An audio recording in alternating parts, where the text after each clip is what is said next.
Hello, आता आपण बघूया तुला जपणार आहे या मालिकेचा एपिसोड रिव्ह्यू. आजच्या भागात आपल्याला बघायला भेटते की मीरा आणि अथर्व मस्त गुढीपाडव्यासाठी तयार झालेले असतात. मीरा अथर्वला प्रश्न विचारते की सत्य समोर आलं तरी माझ्यावर विश्वास ठेवाल ना? तेव्हा अथर्व हो बोलतो. असंच प्रेम कराल ना असं मीरा विचारते. तेव्हा अथर्व बोलतो की प्रेम तर मी आत्ताही करायला तयार आहे. तेव्हा मीरा बोलते वेदा कधी येईल, काय करतायत? तेव्हा अथर्व बोलतो हे बघ तू असं करतेस, प्रेम करायला विचारतेस आणि प्रेम करायला गेलो की नाही बोलतेस. तेव्हा मीरा बोलते की माझ्या प्रश्नाचं उत्तर द्या ना. तेव्हा अथर्व मीराच्या हातात हात घेतो.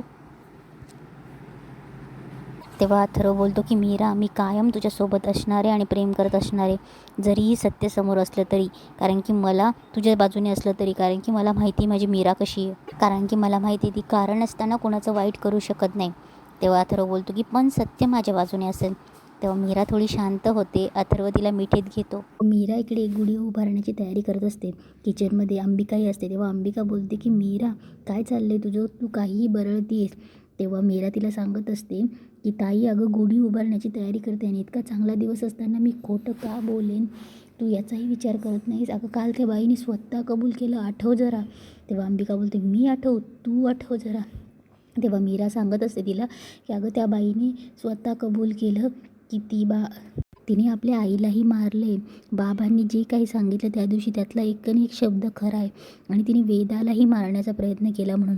तेव्हा अंबिका बिलकुलच ऐकून घेत नाही. तेव्हा अंबिका बोलते की अगं मीरा, तू आठव ना, किती वाटेल ती आरोप केलीस तू आईंना. हे बघ, सणासुदीच्या दिवशी असं खोटं. तेव्हा अंबिका मीराला बोलत असते की किती काय काय बोलली मी, इतक्या वेळ त्यांच्यासमोर उभी होती काल, तू काय काय बोलत होती. तेव्हा मीरा बोलते की काय बोलते ताई. तेव्हा मीरा थोडी शांत होते आणि बोलते की मीच मूर्ख आहे. तेव्हा अंबिका बोलते की काय बोलली. अगं त्या आईंनी इतक्या वर्ष निस्वार्थपणे एवढी सेवा केली या घराची आणि तू त्यांना असे बोल लावतेस. तेव्हा मीरा बोलते की ताई, प्रॉब्लेम हा नाही आहे, त्यांचं सोड गं, प्रॉब्लेम तुझा आहे. तुला काही दिसत नाही आहे, तुला काही कळत नाही आहे, तू एक आत्मा असूनसुद्धा तू बघू शकत नाही, हाच मोठा प्रॉब्लेम आहे. तू माझी मोठी बहीण आहेस आणि तुझ्या लहान बहिणीवर विश्वास नाही, हाच प्रॉब्लेम आहे. त्या बाईने तुझ्यावर अशी काही जादू केली आहे ना, जे घडलंच नाही तेच तुझ्या डोळ्यासमोर आहे. तेव्हा मीरा बोलते प्यादं करून ठेवलं आहे तुझं तिने. तेव्हा अंबिका चिडते आणि बोलते की बस, मला तुझ्याशी वाद घालायचा नाही आहे, आज सण आहे म्हणून. तेव्हा मीरा काही न बोलता बाहेर निघून जाते. मीरा रडत रडत बाहेर येते. तेवढ्यात मंजिरी येते. मंजिरी मुद्दामच रडायचं नाटक करते की मीरा, अगं सांग ना, मी काय करू तुझ्यासाठी, मी काय वाईट केले, मी किती वेळा मला स्वतःला निर्दोष सत्य करू. आता मी स्वतः नाही करणार, तुझी बहीण मला निर्दोष सत्य करेल, कारण की तिने पाहिलं आहे तू माझ्याशी कशी वागते, कशी राहते, ते तिने पाहिलं आहे. आता ती स्वतःच सत्य करेल. तेव्हा मीरा बोलते मंजिरी रामपुरे, सत्य जे होतं ना तेच आहे, जे माझ्या बाबांनी सांगितले, जे मी शोधून काढले. तू कितीही काही केलंस ना तरी सत्य जे आहे ना तेच राहील. तेव्हा मंजिरी बोलते की अगं सत्य तेच असलं तर मला काहीच प्रॉब्लेम नाही, कारण की ते सत्य फक्त तुझ्यात आणि माझ्यात आहे. कधी कधी तुला माहिती आहे का, मला असं वाटतं ना की तूच माझी सगळ्यात मोठी साथीदार आहेस. तेव्हा मीरा बोलते हो, मग ठेव विश्वास, पण लवकरात लवकर तुझं सत्य सगळ्यांसमोर येणार आहे.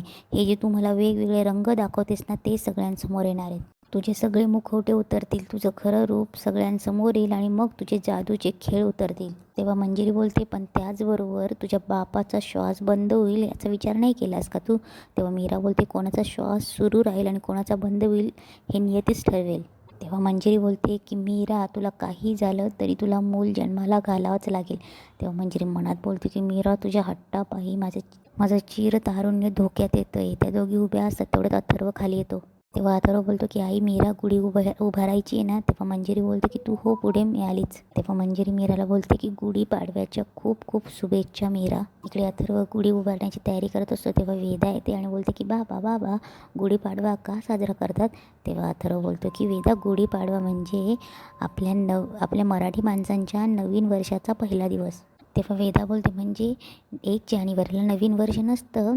तेव्हा अथर्व बोलणार तेवढ्यात मीरा बोलते असतं गं, ते इंग्रजी महिन्याचं कॅलेंडरनुसार पहिलं वर्ष असतं, पण गुढीपाडवा भारतीय पंचांगानुसार पारंपरिक मराठी वर्षाचा पहिला सण असतो. तेव्हा वेदा बोलते अच्छा, मग गुढी का उभारतात. तेव्हा मीरा बोलते की गुढी म्हणजे विजयाचं आणि आनंदाचं प्रतीक असतं. तेव्हा अनन्या बोलते आणि असंही म्हणतात की याच दिवशी ब्रह्मदेवाने सृष्टी निर्माण केली होती. तेव्हा वेदा बोलते की अच्छा असं आहे तर. तेवढ्यात अथर्व बोलतो की चला चला गुढी उभारूया. तेवढ्यात नर्मदा, अजित, माया, दामोदर सगळे येतात. तेव्हा नर्मदा बोलते की अथर्व थांब. माया, अजित तुम्ही मागे का उभा आहात, पुढे या ना. तेव्हा माया बोलते की आम्ही पुढे का येऊ. तेव्हा नर्मदा बोलते गुढी उभारायला. तेव्हा माया बोलते पण हे तर मीरा आणि अथर्व करतात ना. तेव्हा मंजिरी बोलते की नर्मदा थांब. तेव्हा अनन्या बोलते की आत्या अगं दादा आणि वहिनीचा मान आहे ना, मीरा वहिनीचा. तेव्हा नर्मदा बोलते ते तर नेहमीच असतात ना, पण आता नवीन जोडप्यातला पहिल्यांदा गुढी उभारायचा मान असतो, माहीत नाही का तुम्हाला. तेव्हा अथर्व बोलतो की आत्या आज तरी भांडू नकोस. तेव्हा दामोदर बोलतो की अरे भांडण्याचा प्रश्न नाही आहे, पण नवीन जोडप्याला मान मिळायला नको का. तेव्हा अथर्व बोलतो की ठीक आहे माझी काही हरकत नाही, कारण की आज तरी भांडणं नको आहेत. तेव्हा अथर्व बोलतो की मीरा तुला चालेल. तेव्हा मीरा बोलते की मलाही घराचा आनंद महत्त्वाचा आहे, सण आनंदाने सुरू करूया. तेव्हा अथर्व बोलतो की अजित ये. तेव्हा मंजिरी बोलते की थांब अजित, नाही तुमचं लग्न झालं आहे, तुम्हाला मान हवा हे फक्त तुम्हाला वाटतंय, पण मायाला आम्ही अजून सून म्हणून स्वीकारलं नाही आहे. तेव्हा नर्मदा बोलते ते तर तुम्ही आयुष्यभर स्वीकारणार नाही, मग काय करायचं. तेव्हा दामोदरी बोलते मग हा विषय कसा संपणार. तेव्हा मंजिरी बोलते की संपणार ना, कोर्टाचा निकाल लागला की संपणार हा विषय. तेव्हा नर्मदा बोलते की वहिनी आम्ही काय आश्रित म्हणून राहत नाही, हे घर आमचंही आहे, तेवढा आमचाही गुढीवर अधिकार आहे. तेव्हा मंजिरी बोलते की तुमचा अधिकार, पण गुढीची तयारी तर सगळी मीराने केली आहे. जसा अधिकार हवा असतो तशी तयारी पण करायची असते. तेव्हा अनन्या बोलते आणि हो मायाला कधी सणवार जमलेच नाही, जर तिला गुढी उभारायची होती तर मग आज सकाळी उठून करायची ना तयारी तिने.